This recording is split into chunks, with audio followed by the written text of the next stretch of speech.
Говорит Москва.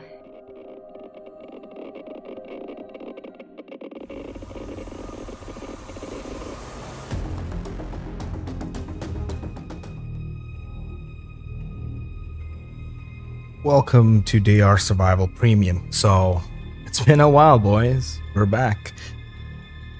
We start off waking up in the middle of an empty street. My whole body hurts. I need to get up. Where am I? Who am I? I can't remember anything. Try to stand up. I have a splitting headache. I don't recognize this city. It's like it's dead. I should look around. There are some garages up ahead. Maybe I should search there. So, they seem to have changed how the game looks. I kind of like how it looks now compared to before.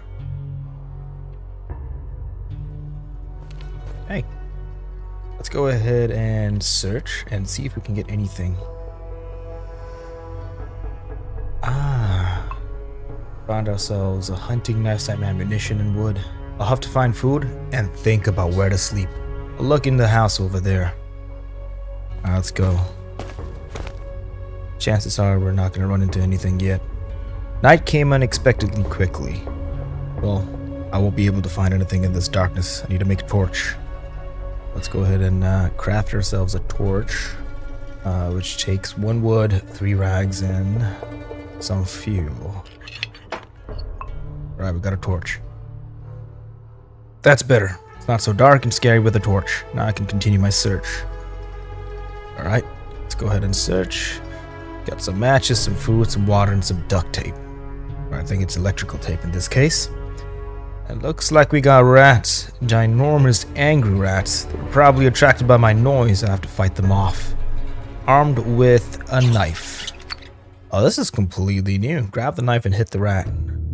I have a gun too. Damn, okay. Let's get this net. I do it right. There you go. We get the gun and shoot that rat. Like so.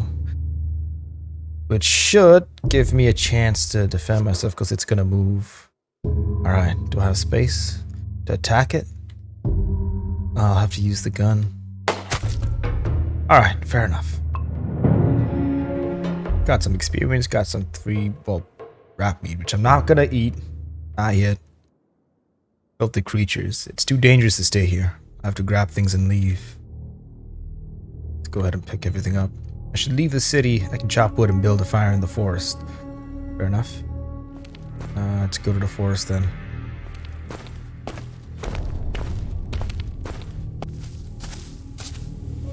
Alright. Now at the forest, let's go chop some wood. I really want to use a tool, but we're going to use our hand to gather as much wood as we can. Let's pick that puppy up. Craft ourselves a fire. Alright.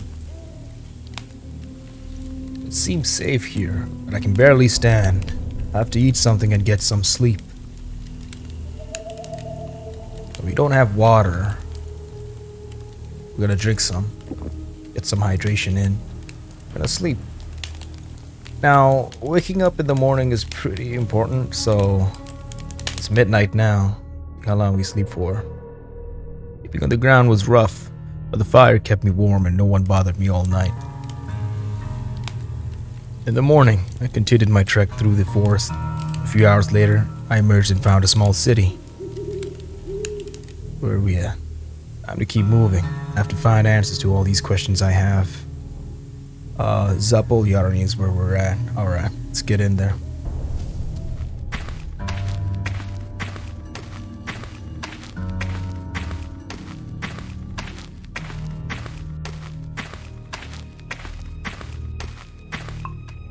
Searching for the truth.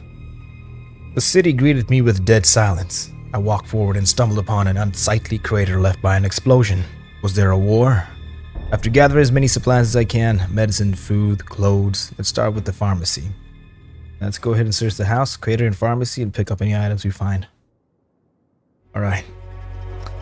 Guess we'll go for the house first. What we have here is water, food, electrical tape, and some clothes, which is great.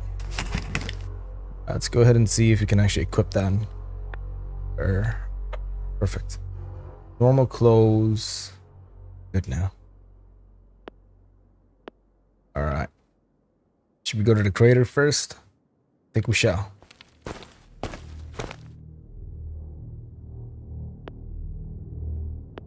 Is that flint? What is that?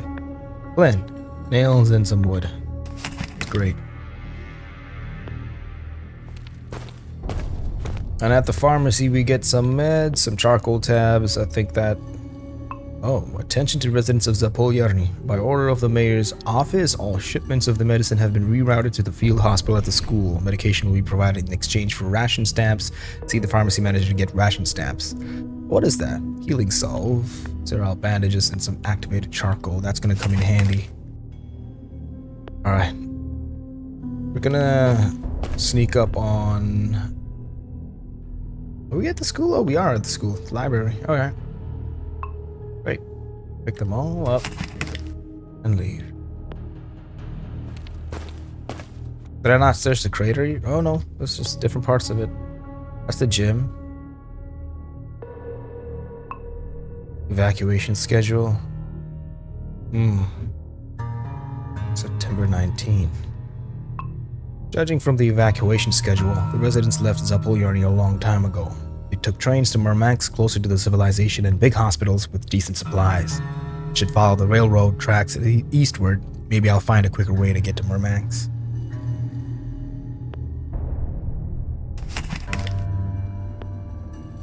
I'm not sure if we can actually get to a different section of the school. The canteen. Okay, so there are different sections in these schools, so make sure to check every wing before heading out. I'm pretty sure that's another area because it's not grayed out. As you can see, that's the classrooms. Okay. Got some tobacco too. Right. Now that everything's grayed out, I do want to check this area here. Well, we'll click on him. Don't worry about it. Or maybe not. Thought we'll be able to hit that little area. Some junk around here. It'd come in handy. I'm getting full as well. Alright, new advice. What's up, buddy? Exactly what we figured out. Large locations are composed of several areas. We got the library, we got the classrooms, we got the gym, we got the canteen. But make sure to search every wing, because they got separate loot. Perfect. Some more junk that might come in handy. Be very fair with you. Alright. We're supposed to go to the hand car. Go ahead and move over there.